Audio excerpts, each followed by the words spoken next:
I'm not going to hell for anybody. I'm really not. I am a Christian, and I'm not selling my soul for anybody. Whether it be a politician, I wouldn't do it for my own kids, sell my soul. My responsibility, my obligation as president would be to work for the welfare of the people of this country. As a politician, if I were then, I would sit down with my colleagues and tell them, we caused this. But politics is really, really corrupt. They make the street look like, babies. Am I afraid to engage in something like that? No. But do I need it at this point in my life?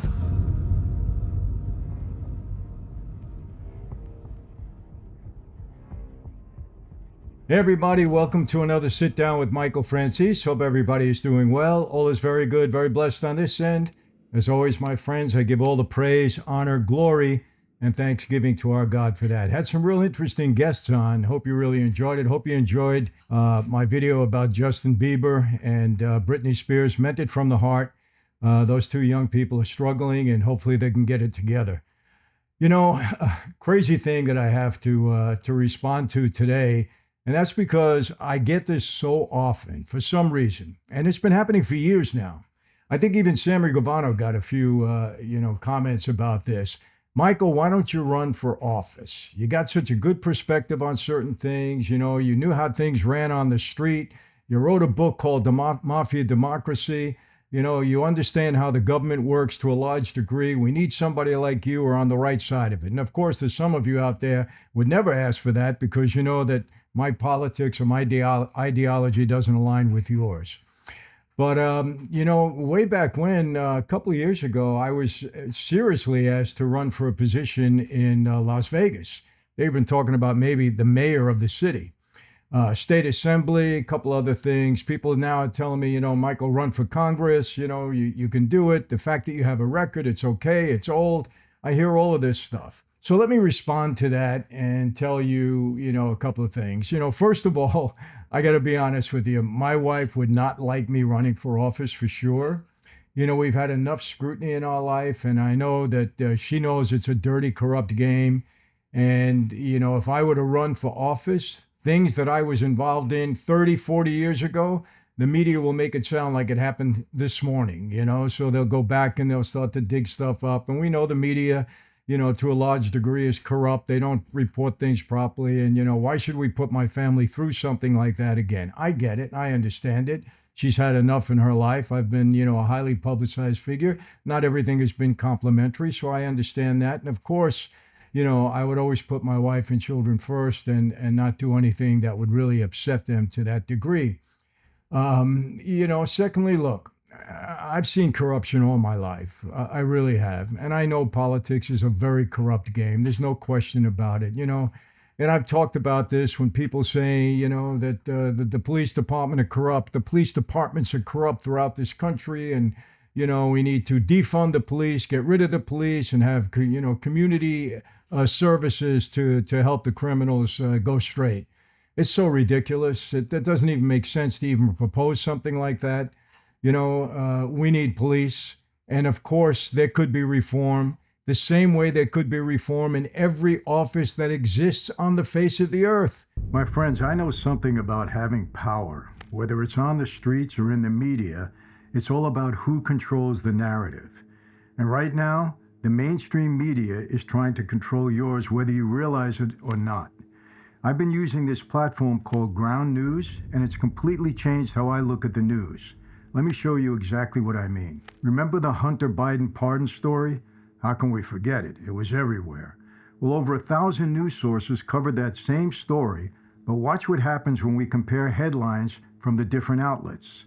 You see how each one spins it differently? That's what makes Ground News different. They're the only platform that lets you see exactly how the media machine works, and yes, it is a machine. They break down the political bias of every source. They show you which stories are being buried by different sides, and this is crucial.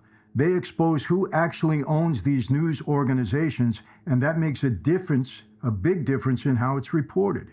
In today's world, you can't afford to be in the dark.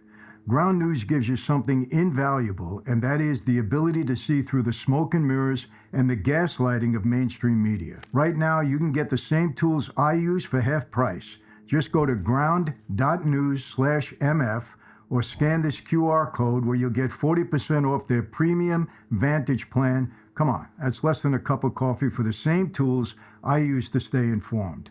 You know, with everything that's happening in our country right now, so much going on, you need to see the full picture, not just what they want you to see.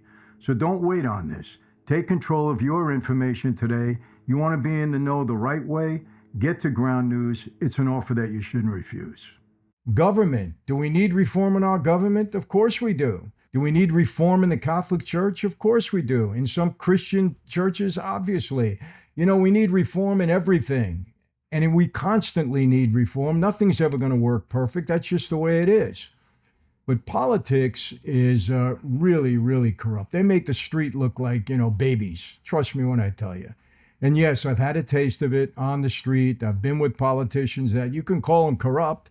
They were accepting money to do things that weren't really hurting, the population in any way. They were putting money in their pocket. I know that. I get it. But do they do things that, enrich themselves and that certainly don't help the people of this country or any place? Of course. They do it all the time. Is it a corrupt game? It's a tremendously corrupt game. Am I afraid to engage in something like that? No. But do I need it at this point in my life? I'm 74 years old. What do I need to go through all of that for? Well, Michael, you're not really a patriot if you believe you can do something and you're not doing anything to help. I believe I'm doing the best I can right now by having a voice. Thanks to all you people out there. You've given me a platform. People do pay attention to some of my views, whether you like them or not. I get a lot of good feedback, mostly good. Of course, we get, haters out there or people that disagree in such a way. When I say haters, there's a difference between disagreeing and being a hater. A hater, they immediately attack you personally. It's not about your views. It's not about your opinions. It's not about your position.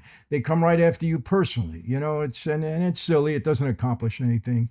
If you want to attack or have a dispute with somebody's views, that's one thing. But to go after them personally, because it just shows how weak and how little a person you are if you have to do that. Trust me when I tell you. Something very interesting. I don't know if you know this, but 4th of July is coming up. And at the signing of the Declaration of Independence, our forefathers, they were drinking wine. They absolutely were. So, in celebration of the 4th of July, we're doing something very special. My blackberry wine, it's become my favorite one. The bottle is terrific. The taste is terrific. You're not going to get it anywhere else.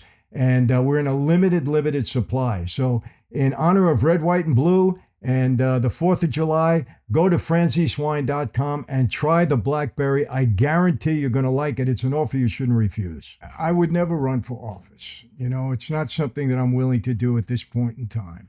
And I gave basically the reasons why. I think I have a better platform here, being able to discuss my views, hopefully have an impact, because I'm all about this country.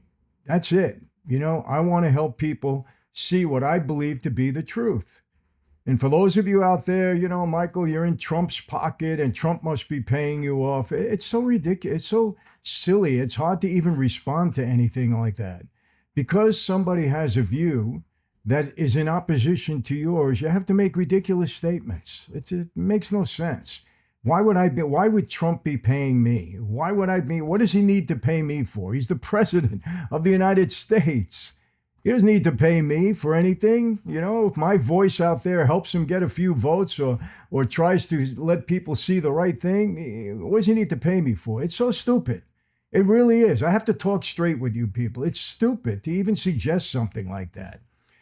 Because I believe in a certain person's or a politician's positions, because we're in alignment in what they feel the policy for the American people should be, and I agree with that, that means I'm in a pocket or I'm delusional or I don't know what's going on or whatever. You know what? I make my decisions based upon what I see, what is a conclusion I reach after my research, talking to people, looking into things, studying things, so I can form a proper conclusion on my part. That's how I arrive at things. Nobody's paying me. Nobody's doing anything. That's just nonsense, silly stuff. But, let me tell you this. Let me tell you what I would do if I were president. And this may sound familiar to you, but this is what I would do. Number one, I would make everybody know I can't be bought. There's no way. I got to tell you this. I'm not going to hell for anybody. I'm not. I'm really not. And I believe in the Lord Jesus Christ. I am a Christian, and I'm not selling my soul for anybody, whether it be a politician. I wouldn't do it for my own kids, sell my soul. I'm not going to hell for anybody. So if I were to come into public office, I would really, really have to search my soul and my conscience and come up with what I believe to be the best thing for the American people. That's it. And for the world in general, because when you're the president of the United States, you have the whole world in some way that you're impacting. Remember that. This is a tremendous responsibility, tremendous responsibility. So I would really search my soul, number one, and make sure that I can do the job, and I would follow through with it. So I let everybody know out there, don't bother, don't approach me, don't try to buy me. All you people that come here and lobby and wanted to, I'm not interested. And I would speak directly to the American people as often as I possibly can, because that's who my responsibility is to. The people that elected me and the people that didn't elect me, same way. My responsibility, my obligation as president would be to work for the welfare of the people of this country, whether you voted for me or not. So put it out there on notice. Don't try it. It's not going to happen. Number two, I would do everything in my power, and this would be a monumental task to bring this country together. I would sit down with the opposition as often as I could if they would sit down with me, and I would try to express my views to them in a rational way so that they understand that this is for the benefit of the United States of America. We have a $36 trillion debt that people don't want to talk about. And I say this all the time. As a politician, if I were then, I would sit down with my colleagues and tell them, we caused this. We did it. The American people did not put us $36 trillion into debt. We did it with irresponsible spending, period. We spent more money than we had. And many of you know here that you lined your pockets as a result of it. I would tell them straight out. I don't have to point fingers at you individually, but you know darn well we caused this country to be in tremendous debt. The American people did not do that. And if they were to say, well, we didn't collect enough tax revenue, well, then don't spend the money. Cut this behemoth government that we had. Cut it down. Our founding fathers never believed in a behemoth government. They believed in limited government, like Ronald Reagan used to say all the time. What did he say? He said, the worst call you ever want to get is somebody to knock on your door and say, I'm here from the government and I'm here to help you. You don't want to hear that. We don't need a behemoth government, and our government right now is behemoth. It's too darn big. And if we're spending money wastefully on that, then cut it out. People can go in private sector and get a job. That's what we need to do. We need to build up the private sector, build up manufacturing, build up the retail, section of our country.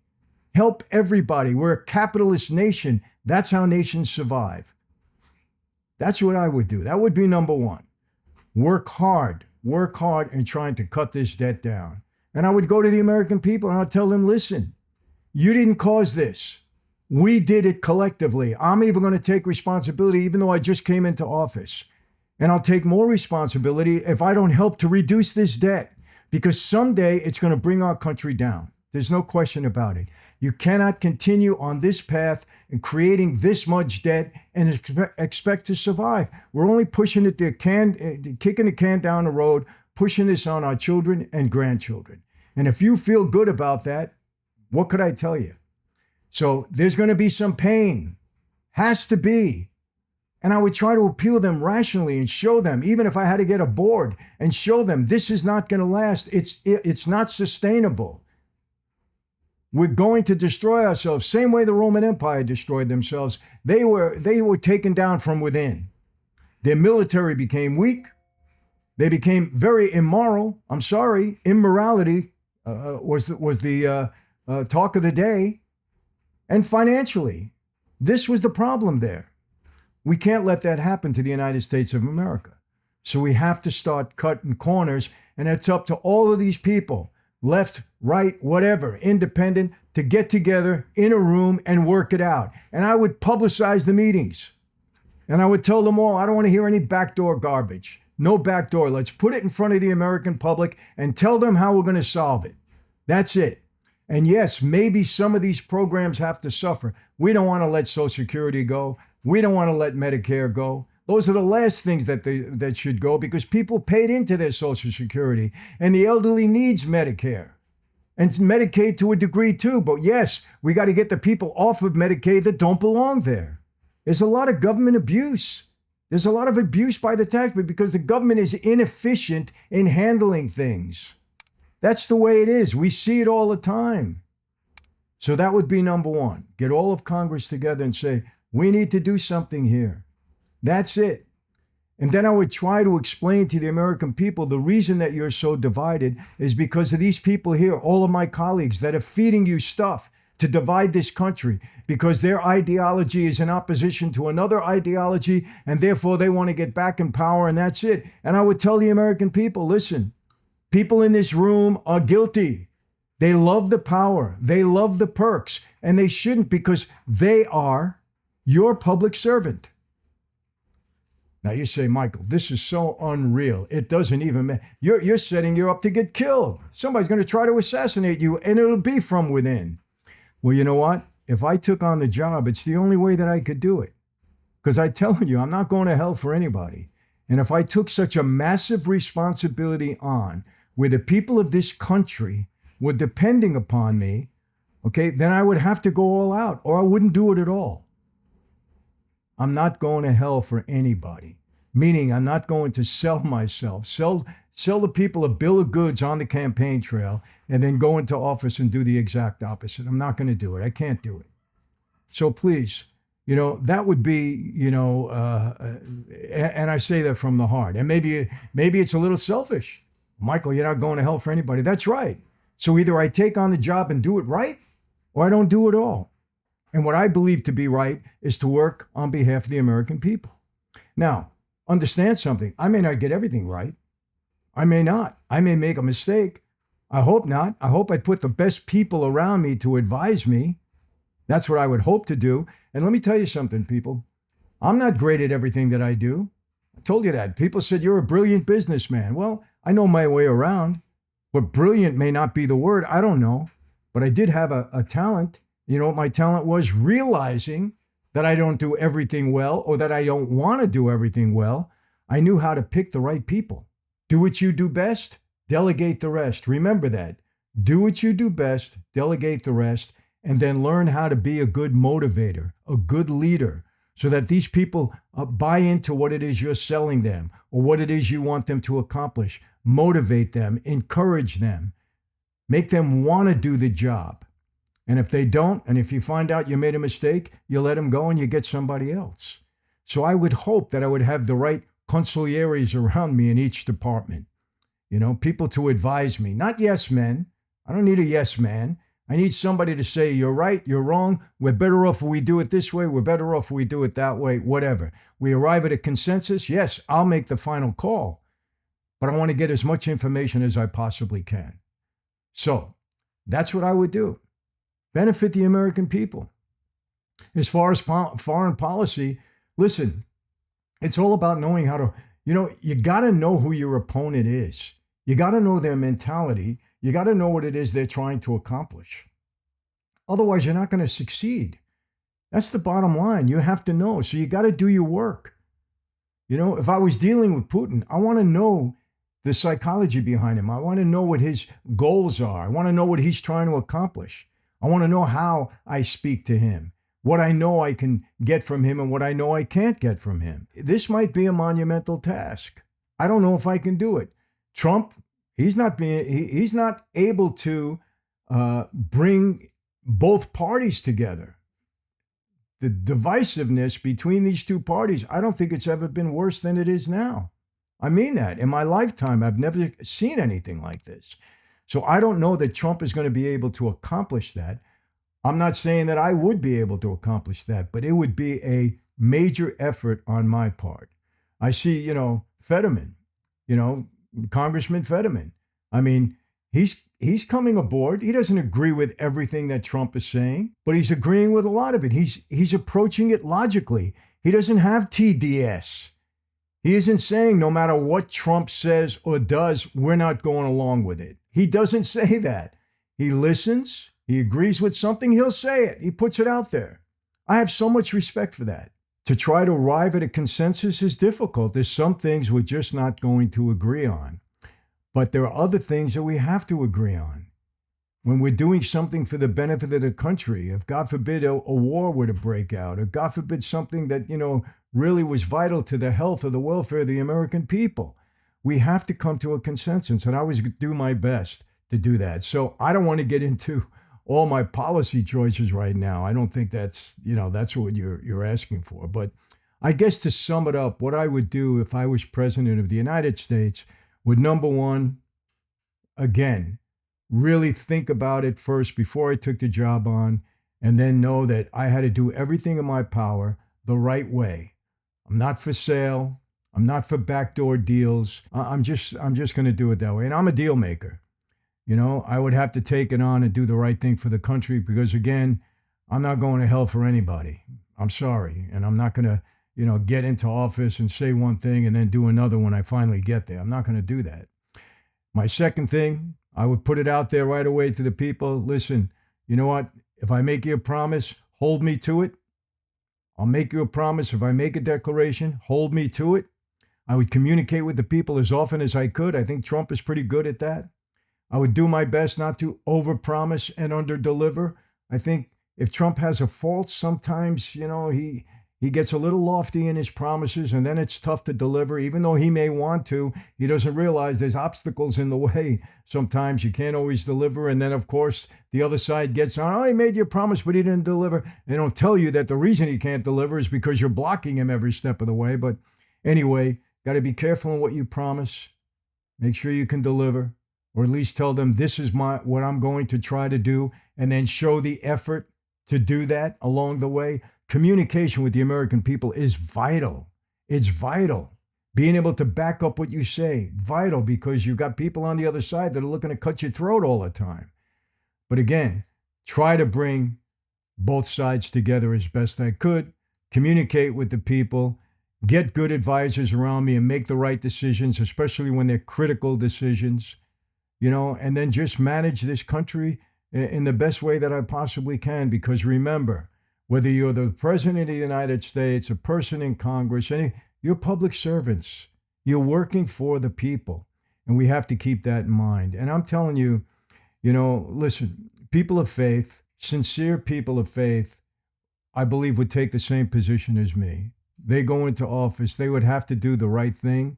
So yes, a sincere person of faith, a Christian in this regard, who really loves the Lord, would have all the right intentions going in. Now, let me clarify, this is complicated. Because you have the right intentions doesn't always mean you're qualified for the job. So it has to go both ways. You've got to be qualified for the job. And then your intentions have to be honest and true. That's the package. That's what you want. Somebody that's highly qualified for the job and somebody that's devoted to God and doesn't want to take any chance of destroying his chance for eternity. And maybe that's selfish, but that's the way it goes. Because if you're accountable to God, because your eternal salvation relies on it or depends on it, then you're going to be good to people. You're not going to hurt them. Sorry. Just the way it goes. So look, in summation, would I ever run for office? The answer is no. I have no desire to run for office. Even though I get frustrated, I sit, and I watch the meeting and say, man, if I was there, I would do this.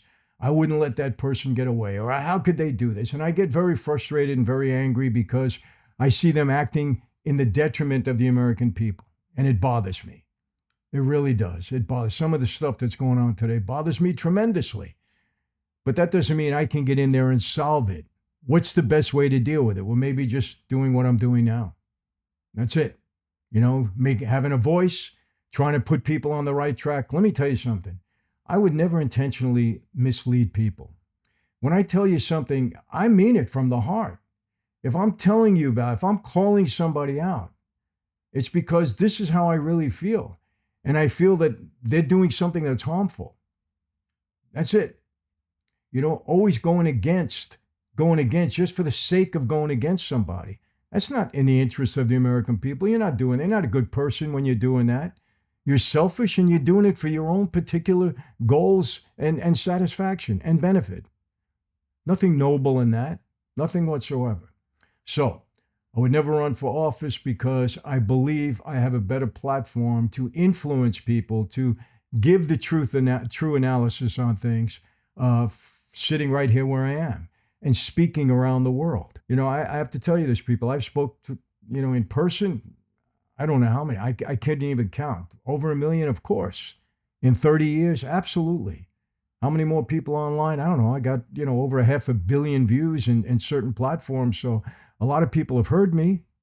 So, and a lot of people have commented in a positive way about what I have to say about certain issues. A lot of people get mad.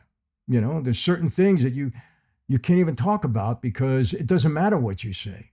Well, I would try to win those people over, quite honestly. So never run for office. I'm not afraid of the corruption, but at this point in time, I think I can do much better in the platform that I have right here and now. So that's that.